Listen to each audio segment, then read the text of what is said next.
राम राम मित्रों, मैं सूरज आज एक ऐसा मंत्र विद्या लेकर उपस्थित हो चुका हूँ जिस मंत्र द्वारा आप लोग डायन को मार लगा सकते हो। ठीक है, जैसा कि कोई भी पीड़ित व्यक्ति में किसी भी प्रकार का शक्ति खेल रहा हो, ठीक है, जैसा कि भूत प्रेत का सवारी हो गया, प्रेत का सवारी हो गया, मसान का सवारी हो गया, यक्षिणी, जितना भी भूत प्रेत हैं या फिर सवारी कराया गया हो या फिर आया हुआ हो, ठीक है, उस सब को मार दिलाने वाला विद्या है। ठीक है, इस विद्या से आप लोग किसी भी प्रकार का नेगेटिव शक्ति को मार के अपने बस में कर सकते हो, उसे वचन ले सकते हो। ठीक है, जितना भी बड़ा शक्ति हो। ठीक है, क्योंकि कई बार ऐसा होता है जब कोई ओझा गुनिया या फिर साधक किसी के शरीर में शक्ति को बुलाया, ठीक है, यदि वो अच्छा शक्ति है, जैसा कि घर का कुल देवी है या पितृ देवता है या कोई बाहर का ओझा है या सोखा शक्ति है या काल भैरव है चल रहा है या काली का शक्ति चल रहा है। देखिए मित्रों, मैं ये नहीं कह रहा कि काल भैरव चलेगा, ठीक है, किसी के ऊपर काल भैरव नहीं चल सकता है। ठीक है, उसका एक शक्ति चलता है वो साधक के पास में। जैसा कि कोई कहता है कि मेरे ऊपर हनुमान जी आ गए, तो देखिए मित्रों, हनुमान जी के पास अष्ट सिद्धि नौ निधि के दाता हैं। ठीक है, हनुमान जी, तो स्वयं हनुमान जी उसके पास आएंगे।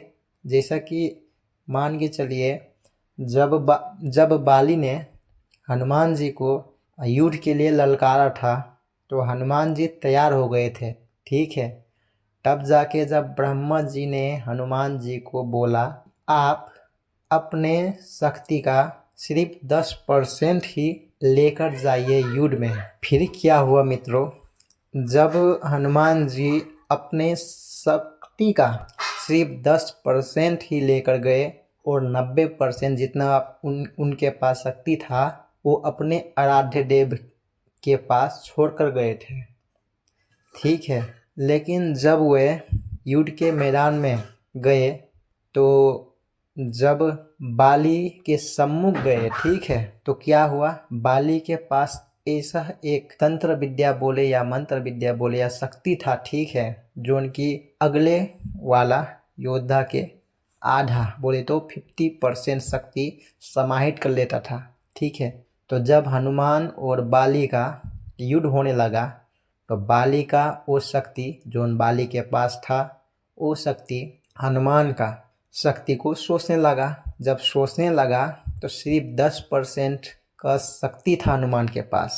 ठीक है, तो वो शक्ति सोचते सोचते और जो बाली था उसका तो काम तमाम होने लगा। ठीक है, तमाम होने लगा काम, वो सह नहीं पाने लगा। उसका जो मांसपेशी था या फिर उसका जो नशा था वो सब फूटने का तटखर में था। ठीक है, तो कलयुग में ऐसा नहीं होता है। ठीक है, कोई भी कहता है कि मेरे पास काली का शक्ति है या भैरव का शक्ति है, तो है, शक्ति तो है, ठीक है, लेकिन स्वयं भैरव उसके शरीर में आ नहीं सकते हैं। ठीक है, स्वयं काली नहीं आ सकता है, स्वयं हनुमान जी नहीं आ सकते हैं। उनके दूत या उनके कोई भी शक्ति आपके पास आ जाता है तो आप लोग तंत्र विद्या या मंत्र शक्ति से कोई भी रोगी या फिर किसी का भी भला कर सकते हो। ठीक है, तो देखिए मित्रों, आज मैं बोल चुका कि डायन मारने का या भगाने का विद्या लेकर आया हूँ। ठीक है, तो कई बार ऐसा होता है जब कोई ओझा या गुनिया किसी का भी शरीर में भूत प्रेत लटक गया हो, ठीक है, वो भागने का नाम ही नहीं ले रहा हो। ठीक है, कई बार ऐसा होता है मित्रों, जैसा कि आप किसी का तंत्र काट कर रहे हो। ठीक है, तो क्या होता है, तंत्र काट करते समय जो पीड़ित व्यक्ति होता है उसमें भूत प्रेत का जोन कि हम लोग लहरा बोलते हैं, ठीक है, मुठ बोलते हैं, ठीक है, मुठ। जैसा कि मुठ में तो भूत प्रेत का जमघट आता है, ठीक है, एक नहीं हजारों वहाँ पे लहरा आता है, ठीक है। तो वैसा ही होता है, जैसे गौरी का लहरा हम लोग बोलते हैं, गांजे का लहरा बोलते हैं, इसी प्रकार से भैरव का लहरा बोलते हैं, जिन्नाट का लहरा, इसी प्रकार से मरी का लहरा, जितना भी है भूत प्रेत, ठीक है। तो उन्हें मार लगाना है तो आप लोग इस मंत्र से मार लगा सकते हो, ठीक है। तो सबसे पहले क्या करना है, अपना शरीर बंधन करना है, ठीक है, क्योंकि कई बार ऐसा होता है जैसा कि जो पीड़ित व्यक्ति का जो शक्ति होता है वो शक्ति ओझा या गुनिया को भी नुकसान कर सकता है, ठीक है। मान के चलो अगला व्यक्ति जो रोगी है उसके पास में ब्रह्म ब्रह्म है, ठीक है, या जिन है या जिन्नाट है या ओझा है या सोखा है, ठीक है। तो उन लोगों के पास क्या होता है, तंत्र विद्या होता है उन लोगों के पास, ठीक है। तो कई बार आप लोग यहाँ से जाल फेंकते हो उन्हें पकड़ने के लिए, तो वहाँ से वो लोग काट देते हैं, तो आप पकड़ नहीं पाते हो, ठीक है। जैसा कि मान के चलो आपके पास कोई भी केस आ गया, ठीक है, बड़ा केस आ गया, तो आप लोग किस प्रकार से पूछ लगाते हो, ठीक है। तो पूछ लगाते समय वहाँ पे वो चीज़ दिखाई नहीं पड़ता है मित्रों, ठीक है, क्योंकि वो लोग जब आप जाल फेंकते हो तो वो लोग काटने में माहिर होता है, ठीक है, ओझा सोखा या फिर जो होता है क्या बोलते हैं उसको, ब्रह्म जिन जिन्नात जो होते हैं वो लोग, ठीक है। तो क्या करना पड़ता है, अपनी सुरक्षा करना पड़ता है। सबसे पहले एक जाल मंत्र डालना पड़ता है, गुरु सहाय मंत्र बोलना पड़ता है, जो उनकी मेरा वीडियो में मैं दे चुका हूँ मित्रों, ठीक है।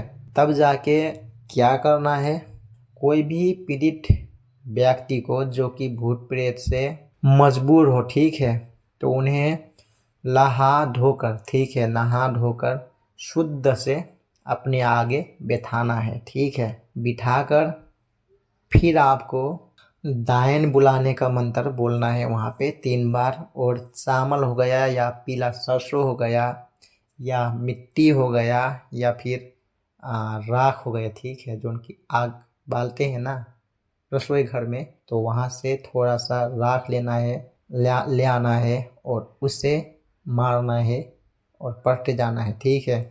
तो क्या होगा, जो पीड़ित व्यक्ति होगा उसके शरीर में वो भूत प्रेत जो खेलता है, ठीक है, मरी मसान जो है या अवघर है या खबीस है, जिन जिन्नाट जितना भी है, नकारात्मक शक्ति या सकारात्मक शक्ति बोले तो घर का कुल देवी या पितृ देवता है या कोई ब्रह्म है या कोई काली चल रहा हो या फिर भैरव का शक्ति चल रहा हो, वो सब वहाँ पे आ जाएंगे, ठीक है, और खेलने लगेंगे उसके पास में, ठीक है, शरीर में खेलने लगेंगे। तो मित्रों कई बार ऐसा होता है, कोई भी प्रेत हो गया, ठीक है, तो क्या होता है, वो लोग झूठ बोलते हैं मित्रों, ठीक है। जैसा कि कोई प्रेत खेल रहा हो उसके शरीर में तो बोलेगा मैं काली हूँ बोलेगा, ठीक है। तो आपको वहाँ पे क्या करना है, उन्हें चिन्हना है, ठीक है। किस प्रकार से चिन्हना है वो अगला वीडियो में मैं बता दूंगा मित्रों, ठीक है। जब आपको लगेगा कि ये बेरुपया है या फिर कोई नेगेटिव शक्ति है तो उसे बोलना पड़ेगा कि तू इसके शरीर में से चला जा, ठीक है। तो वो नहीं मानेगा, तब ये मंत्र प्रयोग करना है, ठीक है। 1 बार से 3 बार में वो वहाँ से फुर हो जाएगा, इतना बड़ा शक्ति है मित्रों, ठीक है। तो मंत्र इस प्रकार है, सरसिक ढनही सरसिक कारी, सरसिक ढनही सरसिक कारी, बेमौटक माटी का मुरुड अब कहूँ कांसक भट्टी, सरसिक बाण मारू भट्टिम मसान कर्जा कोर का देव टाटी, टाटी आलई छलकाऊ मोड़ मारल चटक मटक रही जा, ठीक है मित्रों। फिर एक बार, सरसिक ढरही सरसिक कारी बेमोटक माटी का मुरुड अब कहूँ कांसक भट्टी सरसिक बान मारू भट्टी मसान कर्जा करेजा कोड़ का देव टाटी टाटी आलय छलकाओ मोर माल चटक मटक रह जा। तब दूसर का दाढ़ी है मित्रों, ठीक है। उमखू मरूम सुम डूम सुनो सुनो इसरा महदेव तू बैठल रहो ई मनुखा मई जाऊँ खाए मरबू चताका हुएबू खटाका रामचंदी रामचंदी लाल खप्पर लाल भरू आकाशक बान सौरक खप्पर भरू सौरक सौरा भर देवी खप्पर कर्जा कोड़ काटूं देव टाटी आलय छलकाऊं मोर मार चटक मटक रही जा। दोहाई श्री महादेव गौड़ा पार्वती की। ठीक है मित्रों, तो इस प्रकार का विद्या हमारे थारू सोसाइटी में लुप्त हो रहा है मित्रों। तो इस प्रकार का विद्या जल्द से जल्द ले लीजिएगा, क्योंकि इस प्रकार का विद्या आप लोग ढूंढ कर भी नहीं पाएंगे। ठीक है, तब अगला वीडियो में आ रहा है गड्ही मारने का विद्या। तो सोचेंगे गड्ही किस प्रकार का होता है। तो देखिए मित्रों, ये जो गड्ही है ये होता है पिशाचिक तंत्र होता है, जो कि किसी के ऊपर वो गड्ही विद्या चलाया जाता है। तो जो जिसके ऊपर चलाया गया है वो खून के आंसू रोता है मित्रों। ठीक है, तो आज के लिए इतना ही। राम राम, फिर मिलेंगे। जय श्री राम।